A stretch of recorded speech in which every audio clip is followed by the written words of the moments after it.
alihi wa sahbihi wa mawalah wa la hawla wa la quwata illa billahi wa ba'du. Ma'asyiral muslimin wal muslimat rahimani wa rahimakumullah.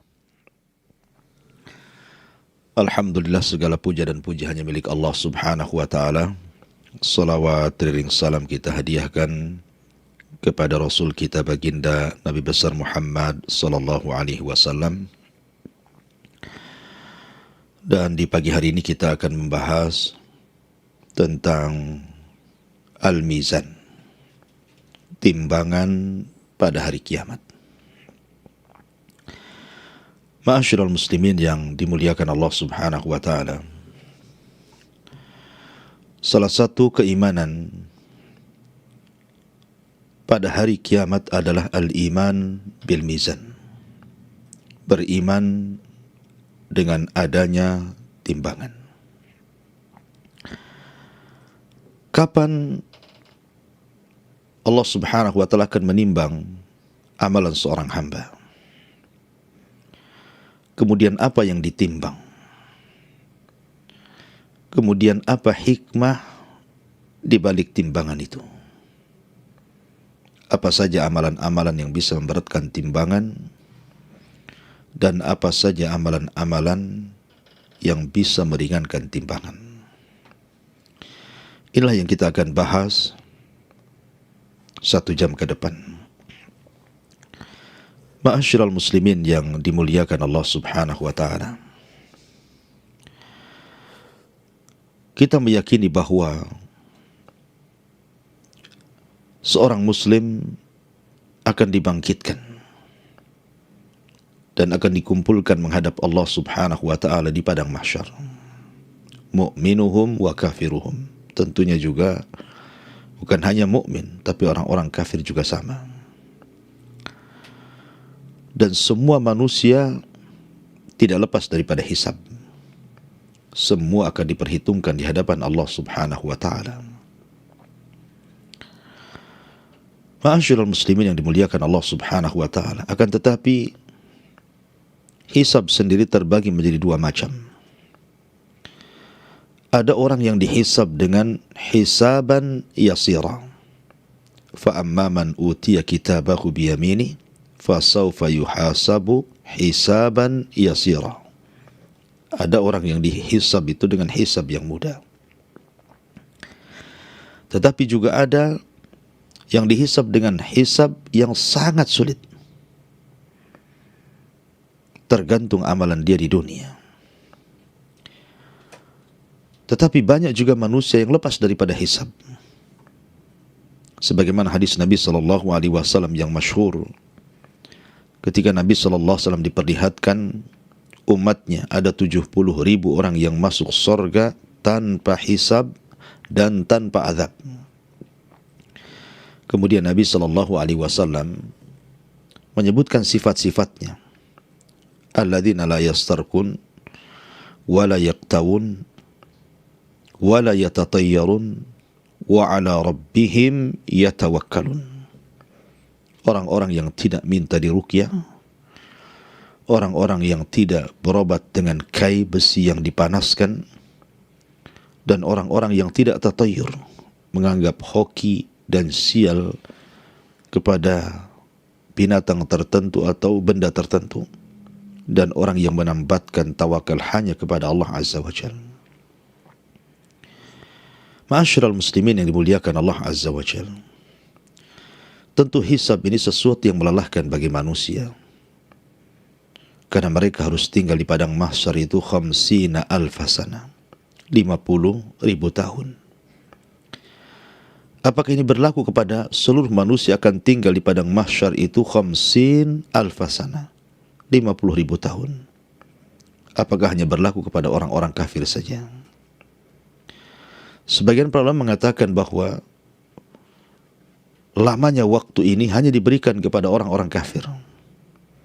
Tetapi orang-orang yang beriman, maka mereka disesuaikan dengan hisabnya. Kalau hisabnya yasira, mudah, maka dia tidak akan tinggal lama di situ. Tapi kalau hisabnya asira, sangat sulit, tentu juga akan lama tinggal di padang mahsyar dan melamakan proses jaza balasan bagi dia. Al-Imam Al-Qurtubi rahimahullahu ta'ala mengatakan bahwa letak timbangan itu setelah hisab. Dan ingat bahwa hisab juga bisa menentukan kemana arah orang ini masuk surga ataukah masuk neraka. Ada sebuah hadis dari Aisyah Ummul Mukminin radhiyallahu an, ketika Nabi SAW mengatakan, laisa ahadun yuhasabu illa halak. Tidak ada manusia yang dihisab kecuali pasti akan binasa.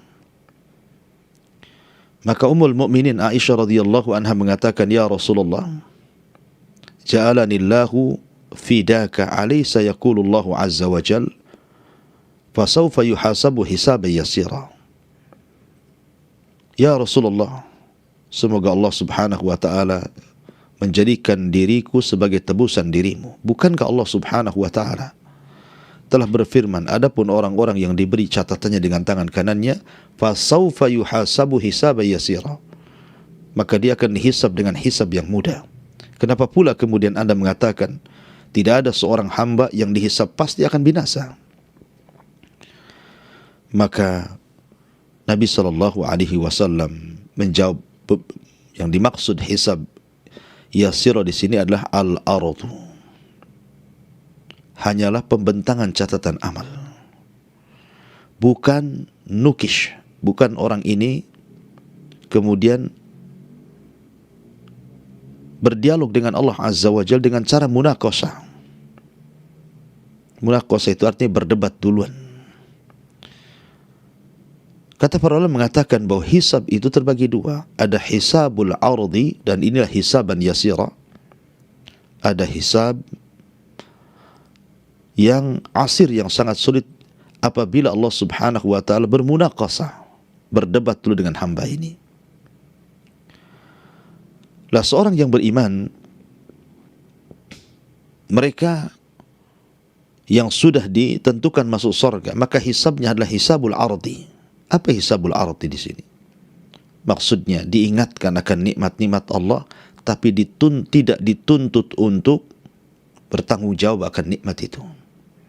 Sebagaimana Allah subhanahu wa ta'ala digambarkan dalam hadis Nabi SAW, Inna Allah subhanahu yakhlu yawmal qiyamati bi'abdihil mu'min wa yukarriruhu bidhunubihi fayaqulu qad satartuha alayka fid dunya wa ana aghfiruha lakal yawm. Kata Nabi SAW, sesungguhnya Allah subhanahu wa ta'ala akan memanggil hambanya seorang mukmin pada hari kiamat. Kemudian akan diingatkan akan dosa-dosanya, akan diingatkan tentang nikmat dan dosa-dosanya. Bukankah sudah kamu di dunia pernah melakukan ini dan itu? Maka hamba ini mengatakan iya. Bukankah kau sudah melakukan ini? Kata mukmin ini iya. Bukankah sudah melakukan itu? Kata mukmin ini iya.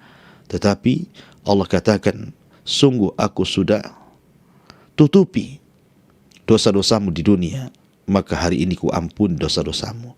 Artinya dia tidak dituntut untuk bertanggung jawab dari nikmat yang dilalaikannya. Berbeda dengan hisab yang kedua, hisab yang sulit bagi seorang hamba ketika dia bermunaqashah dengan Allah Azza wa Jal, berdebat dengan Allah Azza wa Jal. Dan ini yang diisyaratkan di dalam ayat Al-Quranul Karim, wa man adlamu mimman iftara 'ala Allahi kadiban ulaika yu'raduna 'ala rabbihim wa yaqulul ashhad haula'i alladhina kadzabu 'ala rabbihim ala la'natullah 'ala zalimin. Dan barang siapa, maka siapa lagi yang lebih zalim daripada orang yang kemudian berlaku dusta terhadap Allah? Merekalah yang kemudian dibentangkan hisabnya di hadapan Rabb mereka, dan para malaikat akan mengatakan merekalah orang-orang yang telah mendustakan Rabb mereka. Ingatlah laknat Allah kepada orang-orang zalim. Jadi orang yang kedua ini dihisab, dituntut untuk bertanggung jawab akan dosanya. Bukankah aku sudah berikan kau mata, kemana kau gunakan? Bukankah aku sudah memberikan telinga, kemana kau gunakan? Bukankah aku sudah memberikan lisan, anggota badan, kemana kau gunakan? Jadi dituntut untuk bertanggung jawab akan nikmatnya. Itulah yang disebut sabda Nabi, man nukisha halak, siapa yang kemudian berdebat dengan Allah Azza wa Jal, maka dia akan hancur. Ma'asyiral muslimin yang dimuliakan Allah Subhanahu wa taala. Sekali lagi bahwa setelah proses hisab ini yang melelahkan bagi kaum muslimin, terutama bagi hisabnya yang sangat sulit, maka setelah kemudian selesai hisab, maka ulama mengatakan barulah terjadi apa yang disebut dengan al-mizan. Inilah pembahasan kita, timbangan amal. Ma'asyiral muslimin yang dimuliakan Allah Azza wa Jalla.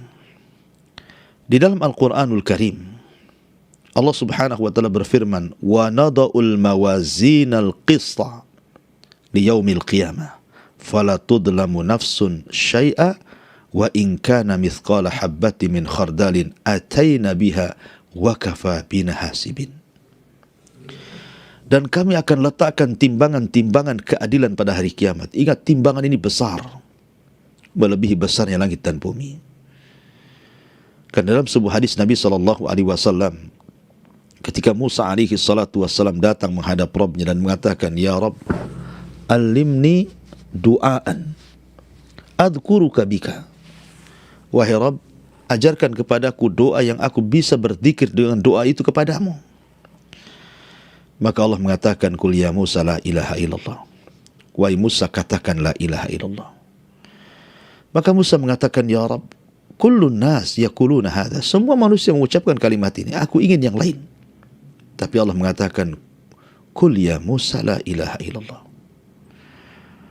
Kenapa? Karena Allah mengatakan kepada Musa, seandainya langit dan bumi diletakkan di sebuah timbangan neraca, kemudian la ilaha illallah ditimbangan di neraca satunya, malat bihinna la ilaha illallah. Tentu la ilaha illallah akan lebih berat dibandingkan dunia dan isinya, dan juga langit dan isinya. Menunjukkan bahwa timbangan itu besar, melebihi langit dan bumi, karena langit dan bumi pun akan ditimbang. Tentu timbangan harus lebih besar dibandingkan yang ditimbangnya. Dan ingat, timbangan ini adalah timbangan keadilan. Tidak ada yang dirugikan sama sekali. Tidak sebagaimana timbangan di dunia. Terkadang dikurangi, terkadang dilebihkan. Tapi timbangan di akhirat tidak akan dikurangi, tidak akan dilebihkan. Karena ini merupakan keadilan Allah Azza wa Jal, "Wa nada'ul mawazinal qista li yaumil qiyamah." Dan kami akan letakkan timbangan-timbangan keadilan pada hari kiamat, fala tudlamu nafsun syai'ah. Tidak ada satu jiwa pun yang dizalimi oleh Allah Azza wa Jal. Di mana? Wa in kana mithqala habbah, walaupun hanya sebiji habbah darah, min khardalin ataina biha, kami tetap akan menimbangnya. Wa kafa bina hasibin, cukuplah kami yang menghisabnya. Ma'asyiral muslimin yang dimuliakan Allah Subhanahu wa taala. Kemudian juga Allah Subhanahu wa taala berfirman tentang timbangan ini, "Faman thaqulat mawazinu faulaika humul muflihun. Wa man khaffat mawazinu faulaika alladziina khasiru anfusahum fi jahannam khalidun." Adapun orang-orang yang berat timbangannya, maka mereka orang-orang yang beruntung. Adapun orang-orang yang ringan timbangan kebaikannya, maka mereka adalah orang-orang yang merugi, dan mereka akan dimasukkan ke dalam jahanam dan dikekalkan di dalamnya. Ini juga dalil tentang penetapan adanya timbangan pada hari kiamat. Dan juga Allah mengatakan, "Fa amma man thaqulat mawazinu fa huwa fi 'ishatir radiyah, wa amma man khaffat mawazinu fa ummuhu hawiyah, wa ma adraka ma hiya narun hamiyah." Barang siapa yang berat timbangan kebaikannya, maka dia akan diberikan kehidupan yang diridhoi oleh Allah. Tapi siapa yang ringan timbangan kebaikannya, maka dia akan dijebloskan ke dalam neraka hawiyah. Apa itu neraka hawiyah? Neraka yang sangat panas, kata Allah. Ini diantara dalil-dalil dari Al-Quran. Tetapi banyak sekali dalil-dalil yang tidak bisa disebutkan.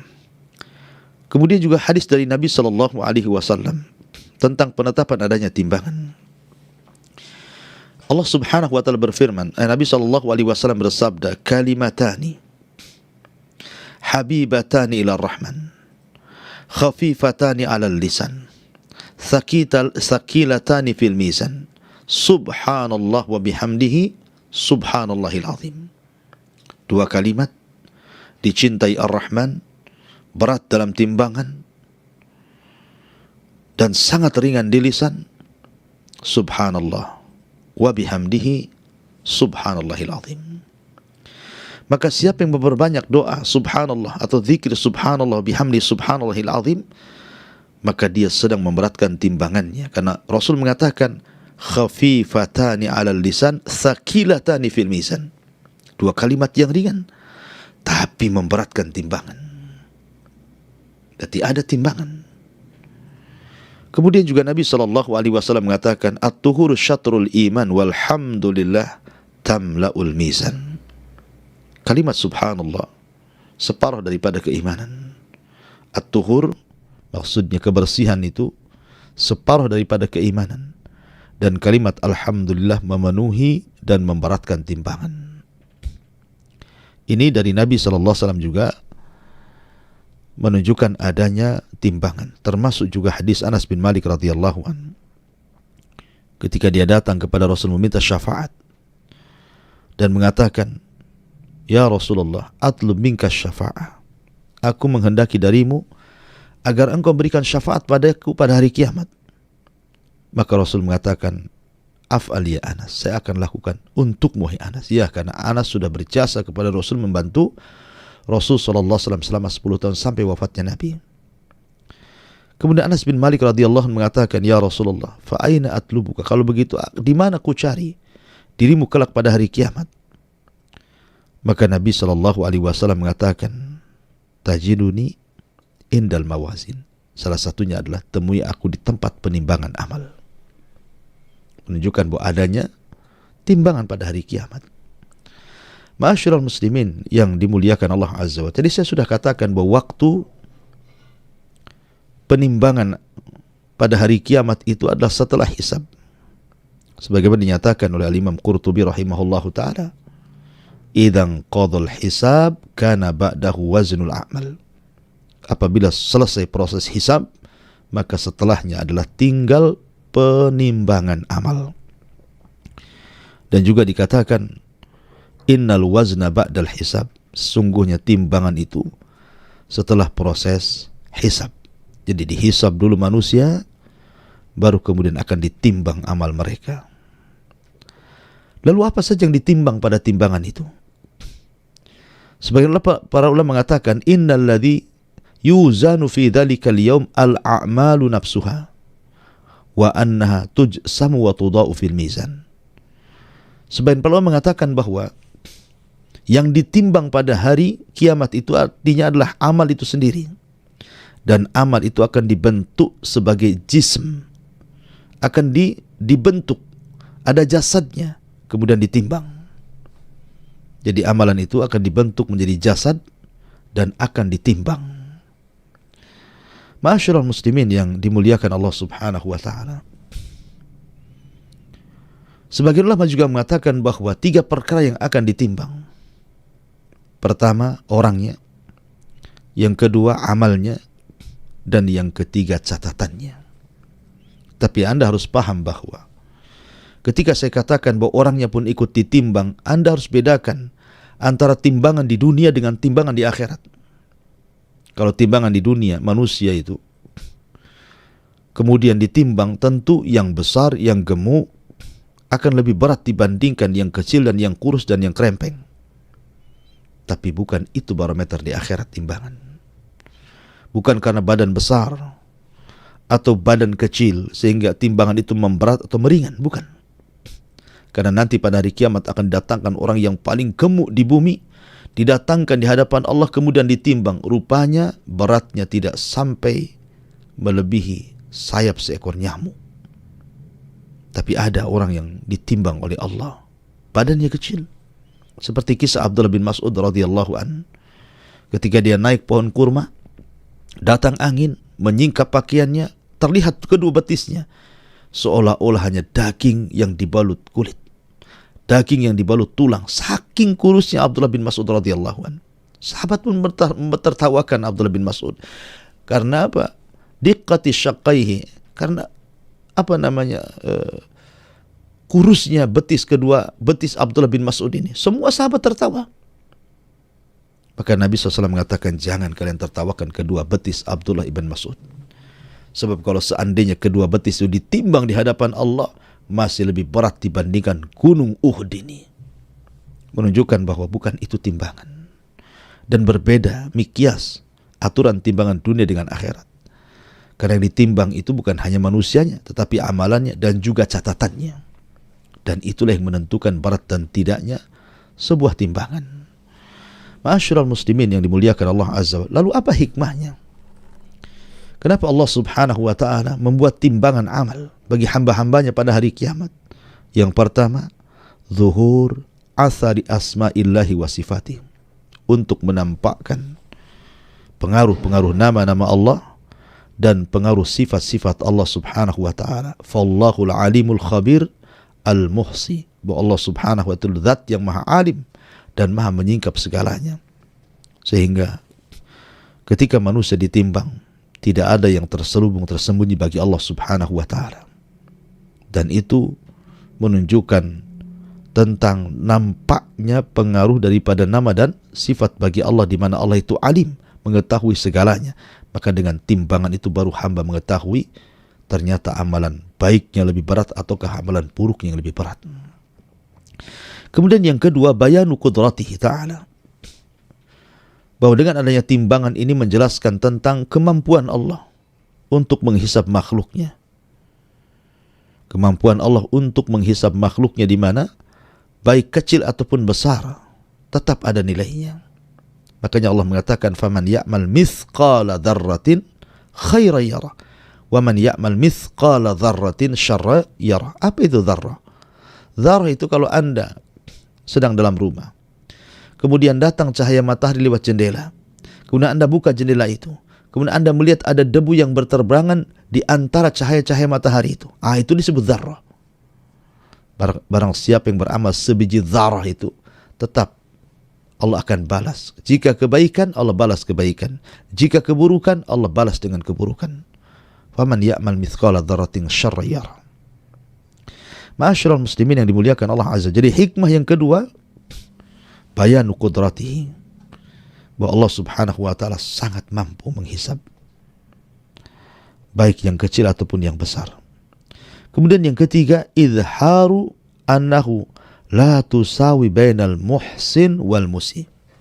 Ingatlah bahwa dengan adanya timbangan, Allah hendak membedakan bahwa tidak sama orang-orang yang berlaku kebaikan dan orang yang berlaku kejahatan. Di mana para pelaku kebaikan akan memberatkan timbangan baiknya, dan para pelaku kejahatan akan memberatkan timbangan jahatnya. Oleh karena itulah maka Allah Subhanahu wa ta'ala mengatakan, wa man ya'mal mithqala dzarratin khairan yara wa man ya'mal mithqala dzarratin syarran yara.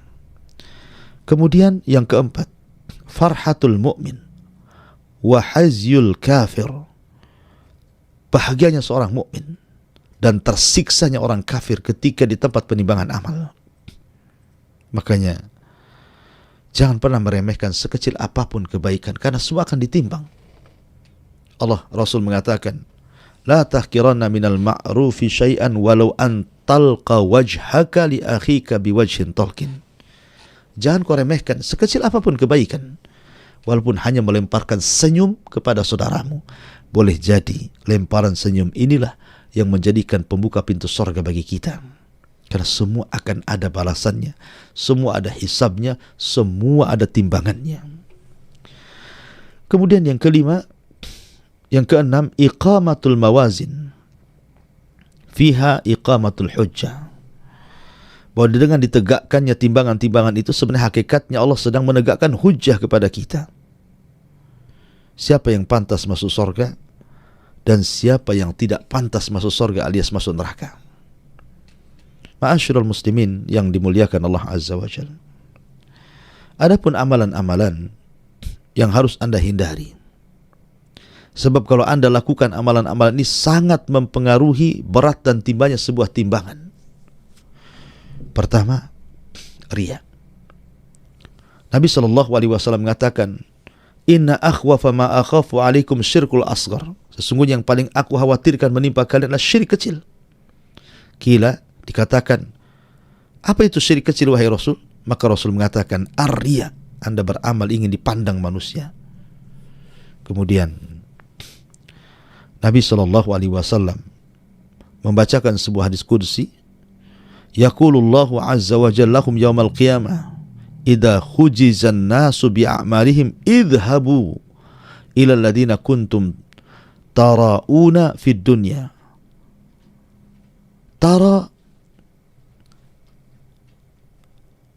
Tara'una fid dunya.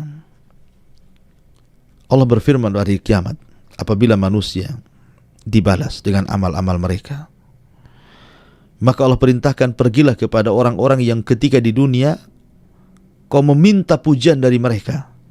Pergi kepada mereka. Ya, ingat bahwa seseorang akan membalas dengan dirinya sendiri. Dan tidak ada campur orang lain. Dan orang yang dibuat riya oleh dia tidak ada manfaatnya pada hari kiamat. Karena pada hari kiamat yang menentukan Allahu Jalla fi'ula dengan permintaan syafaat para nabi dan yang lainnya.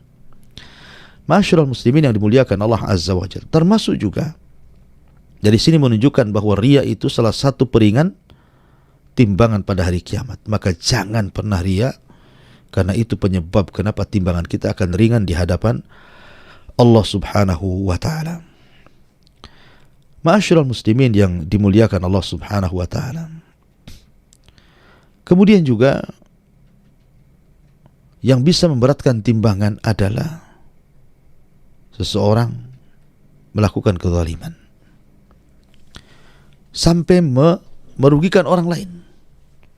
Karena kita ingat hadis muflis, hadis bankrupt, hadis yang menakutkan bagi kita karena menceritakan tentang seseorang yang bangkrut pada hari kiamat. Yang sahabat salah paham, disangkanya orang bangkrut itu orang yang tidak punya harta, gulung tikar usahanya, dan begitu seterusnya. Tapi Rasul mengatakan bukan itu. Orang bangkrut adalah orang yang datang membawa kebaikan, tapi di sisi lain membawa kejahatan kepada manusia. Memukul, membunuh, menghina, mencaci, memaki, dan yang sejenisnya. Maka akhirnya akan terjadi barter pahala antara orang zalim dan orang madlum, orang yang dizalimi. Mana pahalamu? Ini dosaku. Akhirnya ketika dia tidak mendapatkan pahala karena dosanya, pahalanya diberikan kepada orang lain dan hanya tersisa orang lain yang ditanggungnya, secara otomatis pasti timbangannya akan ringan. Tidak akan berat dengan kebaikan. Ma'asyiral muslimin, termasuk juga intihak al-hurumat, merobek keharaman-keharaman yang harusnya dijauhi di saat manusia tidak melihatnya. Kan ada sebagian orang, kita tahu bahwa maksiat itu sesuatu yang dibenci dalam hati kalau seandainya manusia melihatnya, sehingga akhirnya banyak orang bermaksiat itu orang tidak tahu, hanya dia dengan Allah Azza wa Jalla. Tapi sesungguhnya maksiat yang seperti ini sangat bahaya karena bisa mengurangi timbangan. Nabi SAW mengatakan, akan datang dari umatku pada hari kiamat dengan membawa kebaikan amsala jibalit tahama atau tihama, sebesar gunung Tihamah yang sangat-sangat putih. Fayaj'aluhallahu haba'an mansura, maka Allah jadikan amalan itu seperti debu yang berhampuran ke sana kemari dan tidak terkumpul. Ma'asyiral muslimin yang dimuliakan Allah Subhanahu wa ta'ala. Dan banyak lagi hal-hal yang bisa mengurangi timbangan. Adapun amalan-amalan yang bisa memberatkan timbangan, tentu yang pertama adalah salat. Kemudian akhlak. Karena Nabi SAW mengatakan tidak ada sesuatu yang lebih memberatkan timbangan daripada taqwallah wa husnul khuluq, bertakwa kepada Allah dan baik akhlaknya. Maka kebaikan akhlak itu bisa memberatkan timbangan. Kemudian membaca Al-Quran dan zikir. Kalimatani khafifatani ala lisani thaqilatani fil mizani habibatani ala rahman subhanallah bihamdihi subhanallah il azim. Dua kalimat ringan di lisan, dicintai Ar-Rahman, tapi berat dalam timbangan. Subhanallah wa bihamdihi subhanallahil azim. Artinya memperbanyak zikir adalah salah satu daripada pemberat timbangan amal saleh bagi kita pada hari kiamat. Dan tentu banyak lagi yang secara umum amal saleh itu bisa memberatkan timbangan, dan secara umum maksiat itu meringankan timbangan. Tetapi ada sebuah nasihat yang sangat agung sekali, nasihat yang luar biasa dari Abdullah ataupun dari Umar bin Khattab radhiyallahu an, Amirul Mukminin Abi Hafsin Umar bin Khattab radhiyallahu an, dia mengatakan, hasibu anfusakum qabla an tuhasab, wazinu anfusakum qabla an tuzan. Hisablah diri-diri kalian sebelum Allah nanti yang menghisapnya, dan timbanglah amal kalian sekarang di dunia sebelum Allah menimbang amal kalian di akhirat. Kemudian Umar bin Khattab radhiyallahu mengatakan dan mengulang-ulang, kemudian mengatakan, wa tazinul lil ardil akbar yauma idzin tu'raduna la takhfa minkum khafiyah. Dan timbanglah lil ardil akbar, nanti pada hari manusia dikumpulkan di padang mahsyar, hari yang sangat besar, di mana pada hari itu akan ditampakkan dan tidak ada yang disembunyikan sedikit pun di hadapan Allah Subhanahu wa taala. Kenapa? Karena nanti pada hari kiamat itu banyak saksi-saksi, sehingga orang tidak bisa mengelak, sehingga orang tidak bisa punya alasan, dan saksi Allah itu sangat banyak sekali. Bahkan salah satunya adalah anggota badan kita sendiri akan menjadi saksi pada hari kiamat. Sebagaimana Allah Subhanahu wa taala ketika menjelaskan tentang bagaimana saksi-saksi pada hari kiamat, al-yawma nakhtimu ala afwahihim wa tukallimuna aydihim wa tashhadu arjuluhum bima kanu yaksibun. Pada hari ini kami kunci mulut-mulut mereka, kami suruh bicara tangan-tangan mereka, dan kami jadikan kaki-kaki mereka menjadi saksi. Bahkan ketika kulit bersaksi di hadapan Allah Subhanahu wa taala, wa qalu li juludihim lima syahidtum alaina, berkatalah badan kepada kulitnya, kenapa kau berani-berani bersaksi untuk badanmu sendiri? Maka sang kulit pun mengatakan, antakanallah, Allah yang membuat aku bicara. Aku dulu tidak bisa bicara di bumi, tapi sekarang di akhirat Allah buat aku bisa bicara. Subhanallah. Sampai kepada anggota badan kita akan menjadi saksi, bumi akan menjadi saksi, di mana Allah Subhanahu wa taala mengatakan, yauma idzin tuhadditsu akhbaraha, pada hari itu bumi akan menghabarkan beritanya. Dia akan menjadi saksi dan mengatakan, si fulan tanggal sekian, bulan sekian, tahun sekian bermaksiat sebelah sini di bumi ini. Na'udzubillah. Mau lari kemana Anda? Bumi yang ada Anda pijak akan bersaksi, badan yang melengket di badan juga akan bersaksi, belum para malaikat, belum para nabi, belum orang-orang saleh. Oleh karena itulah takutlah akan hisab dan juga timbangan. Dikhawatirkan kalau seandainya Allah Subhanahu wa ta'ala takdirkan timbangan kita ringan, sudah barang tentu sudah dijelaskan kemana di akhirnya.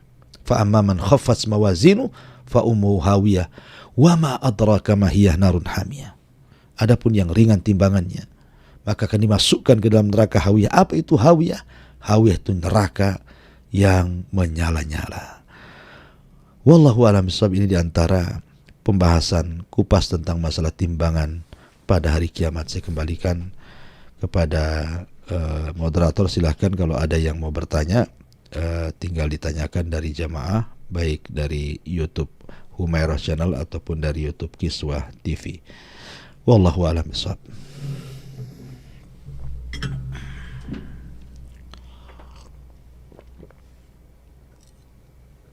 Baik. Dari akun YouTube Fadli Nasuha. Assalamualaikum Ustadz, ana mau bertanya. Fadli, pernah terjerumus dalam dosa waktu masa muda, kemudian bertobat. Berharap kepada Allah semoga tobat nasuha karena hatinya sedih dan pilu. Akan tapi seringkali terlintas pertanyaan, apakah mungkin Allah itu menyamakan dengan orang-orang yang tidak pernah melakukan dosa besar selama hidupnya, di mana dia merasa lebih rendah derajatnya dibandingkan dengan orang lain? Iya, begini. Pada hari kiamat ada kisah tentang Bitaqah. Bitokoh itu kartu yang bertuliskan la ilaha illallah. Jadi datangkan pada hari kiamat seorang laki-laki yang mungkin ketika di dunia tidak pernah dapat hidayah. Maksiat aja kerjanya. Tetapi sebelum wafatnya, dia mendapatkan hidayah dengan mengucapkan la ilaha illallah. Maka kemudian Allah Subhanahu wa taala panggil orang ini yang hanya mendapatkan hidayah la ilaha illallah saja. Selebihnya maksiat semuanya. Datangkan orang ini di hadapan Allah Azza wa Jalla. Dan dia pun membawa 99 catatan amalnya. Kemudian Allah Subhanahu wa taala mengatakan, bentangkan satu catatan amalmu dari 99 catatan amalmu. Dibentangkanlah catatan amalnya itu. Rupanya jaraknya sejauh mata memandang. Semua kesalahannya, tidak ada kebaikan satupun. Akhirnya dia pun putus asa dan mengatakan, pasti akan masuk ke dalam neraka ini. Tapi Allah Subhanahu wa taala tiba-tiba mengatakan, ya Rabb, coba periksa catatan itu. Apakah ada malaikatku yang mendolimi sehingga salah catat apa yang kau buat? Orang ini mengatakan tidak, karena termasuk khususnya hisab ini orang dihafalkan kejadian di dunia sedetail mungkin untuk disamakan dengan catatannya. Akhirnya kemudian ketika dia putus asa, kata Allah mengatakan, tidak, kau punya amalan yang bisa memberatkan timbangan amalanmu. Dikeluarkanlah bitokoh, tulisannya la ilaha illallah. Artinya bahwa kalau Anda pernah berbuat dosa, kemudian bertobat kepada Allah Subhanahu wa taala, dan dengan tobatan nasuha penuh dengan penyesalan, tidak akan mengulang lagi dan memperbaiki dengan keadaan mengikuti yang jahat dengan kebaikan, maka akan diterima di hadapan Allah Azza wa Jalla, dan Anda termasuk orang mulia. Karena Allah sangat mencintai orang yang bertobat, di mana orang dikatakan bertobat kecuali sudah melakukan dosa. Wallahu a'lam bishawab. Ya, dari akun YouTube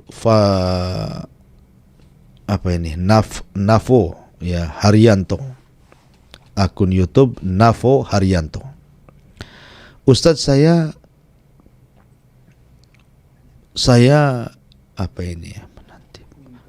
saya minta pencerahan mengenai tahlil yang biasa diadakan masyarakat 3 hari, 7 hari dan seterusnya.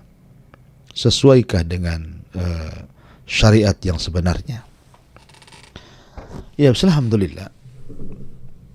Masalah proses kematian, Nabi SAW bersabda, "Idza mata ibnu Adam, in qata'a amaluhu illa min thalathin. Sadaqatin jariyah, aw ilmin yuntafa'u bihi, aw waladin salihin yad'u lahu." Apabila anak Adam meninggal dunia, tidak ada yang dibawa kecuali 3 perkara. Pertama, sedekah yang mengalir. Kemudian ilmu yang bermanfaat. Kemudian anak yang saleh yang mendoakan kepada orang tuanya. Artinya di sini ada 3 amalan yang jelas-jelas bermanfaat bagi si mayat. Sedekah ketika di dunia, dan sedekah itu mengalir sampai ke kuburan. Yang kedua, ilmu di dunia, sebelum dia mati diajarkan ilmunya. Kemudian dia punya anak sebelum mati, dia didik anaknya sehingga menjadi anak yang soleh dan mendoakan dia pada hari ketika Anda sudah meninggal. Dan itu manfaat doanya sampai kepada orang yang didoakan. Ma'asyiral muslimin yang dimuliakan Allah Azza wa Jalla, maka sebaiknya kalau ada salah seorang di antara kita yang meninggal dunia, maka apa yang harus kita lakukan? Yang paling penting adalah mendoakan. Mendoakan agar dia sukses dari fitnah kubur dan mendapatkan nikmat kubur.